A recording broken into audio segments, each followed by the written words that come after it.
L'épisode 293 de Boruto commence avec une multitude de souvenirs de Naruto, bref des flashbacks des moments communs de Naruto et de Boruto.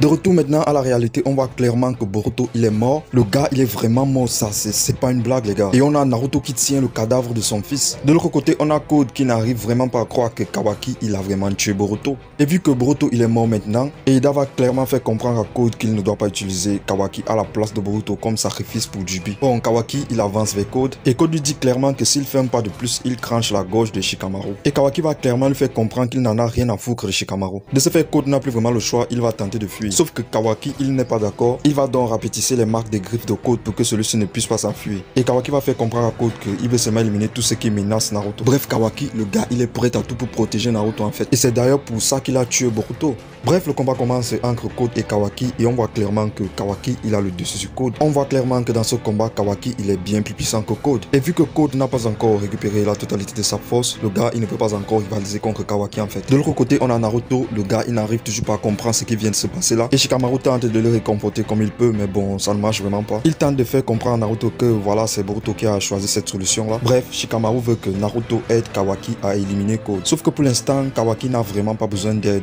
pour éliminer Code. Le mec il est déjà bien plus puissant que son adversaire, donc il n'a clairement pas besoin d'aide en fait. Alors il va attaquer Code pour tenter de l'éliminer définitivement. Sauf que c'est lui qui va se faire exploser et c'est Démon qui va permettre à Code de ne pas être pulvérisé par Kawaki, tout en permettant à Code de battre en retraite. Par la suite, Shikamaru va demander à Naruto si il a déjà eu à réfléchir sur le cas de Kawaki. Et Naruto va lui faire comprendre qu'il y a vraiment rien à dire dessus. Shikamaru ne comprend pas vraiment la décision de Naruto parce que le gars il a clairement buté Boruto. Shikamaru veut que Kawaki soit puni comme il se doit, mais Naruto il n'est pas d'accord et considère toujours Kawaki comme son fils malgré l'acte qu'il a commis. Shikamaru quant à lui n'est vraiment pas d'accord avec ce que Naruto est en train de dire là et Naruto va lui demander de fermer sa gueule. Soudain Boruto se remet à bouger et touche la main de Naruto et on constate que Boruto est soudainement revenu à la vie. Mais c'est quoi le délire en fait? Naruto et Shikamaru ne comprennent rien du tout. Même Boruto ne comprend pas vraiment ce qui vient de se passer là. C'est alors à cet instant que Momoshiki va apparaître et va expliquer à Boruto que c'est grâce à lui s'il est encore en vie. Bref, en utilisant le Kama, il a pu réparer les cellules détruites de Boruto. Par la suite, il dit qu'il a fait ça parce que sa propre existence était aussi menacée. Bref, si Boruto meurt, l'âme de Momoshiki va disparaître. De plus, il dit à Boruto qu'il est maintenant devenu un Otsutsuki pur. Et si Boruto venait encore à mourir, il n'y aura plus de résurrection possible. C'est là que Boruto va rappeler à Momoshiki sa prophétie, où il était question que Boruto allait tout perdre. Et comme le gars il a survécu cette fois-ci, Boruto pense que sa prophétie c'était de la merde en fait. Sauf que Momoshiki sait très bien de quoi il parlait ce jour-là. Et il ajoute qu'il ne sait vraiment pas ce qui va provoquer cela, mais que cette prophétie-là, c'est pour très bientôt. Par la suite, on a Eida qui explique à Code que Boruto il est ressuscité. Bref, elle lui raconte tout ce qu'elle a pu voir là grâce à son Senringan. Et vu que Boruto il est maintenant un Otsutsuki pur jus, il peut maintenant gérer son problème de sacrifice. Ensuite, elle dit à Code de lui ramener Kawaki et que si Code est toujours un incapable, même après avoir récupéré ses pouvoirs, elle se verra donc obligée de l'éliminer.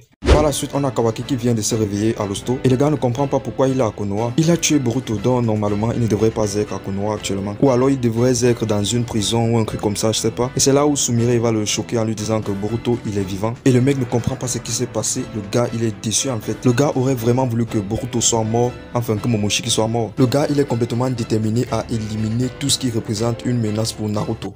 La scène finale de l'épisode 293 de Boruto nous montre Boruto placé sur le visage de pierre de Naruto. Par la suite, Kawaki va le rejoindre et ils auront une discussion vraiment très intéressante. En fait, Boruto va lui raconter la prophétie de Momoshiki, cette prophétie qui dit que Boruto va tout perdre. Et Kawaki va lui demander que quand il parle de tout perdre, est-ce qu'il parle de tes amis ou de ta famille? Par la suite, il ajoute que lui, il n'a jamais eu des amis ou de la famille, que tout ce qui compte pour lui, c'est que Naruto continue à vivre. Et vu que Boruto représente une certaine menace pour Naruto, il se verra encore obligé de l'éliminer si le danger persiste. Et Boruto va clairement lui répondre que ouais, je t'inquiète, je me suis déjà préparé à toute éventualité. Bref, en gros, on a un gars qui est prêt à tout pour protéger son idole et un mec qui est prêt à tout pour changer son destin. Bref, les gars sont déterminés et les deux se sont jurés d'atteindre leurs objectifs.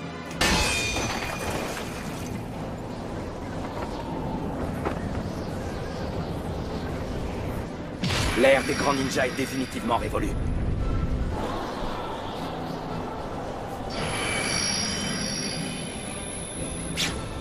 Moi, je reste un ninja.